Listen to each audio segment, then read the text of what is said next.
something interesting about the success of what Gerry Hutch was able to do the last time was to get voters registered.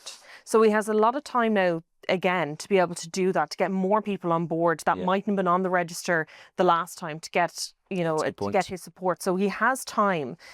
I just want to bring one of the quotes that he said. So it was at the Ambassador Theatre. Obviously, it was part of publicity for this new play that's on in the Ambassador. Rex Ryan, obviously, is part of that.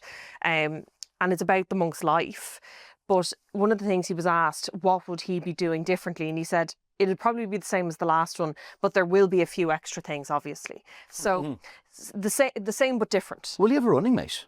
And there was some question, I remember a few months ago, whether or not he was going to set up his own party and do it that way. But the thing that tripped Gerry Hutch up was the transfers the last time. And that's how Marie Sherlock ended up being able to leapfrog him in the general election, was that she was more transfer friendly than him. So crucial in a by-election. Yeah, and ironically enough, in a way, he's actually privately, it's my understanding, taken issue with Malachy Steenson, the councillor. In what way? In as much as I think it's probably a little bit of a local turf thing and everything else, but you bear in mind, I think it was about 1,700 of Steenson's transfers in November 2024 general election went to Gerry Hutch. So where those transfers go, whether enough to so one commentator earlier suggesting that he might come first in the polls but not get the seat. I don't know if that energy's behind him, but it's a long time.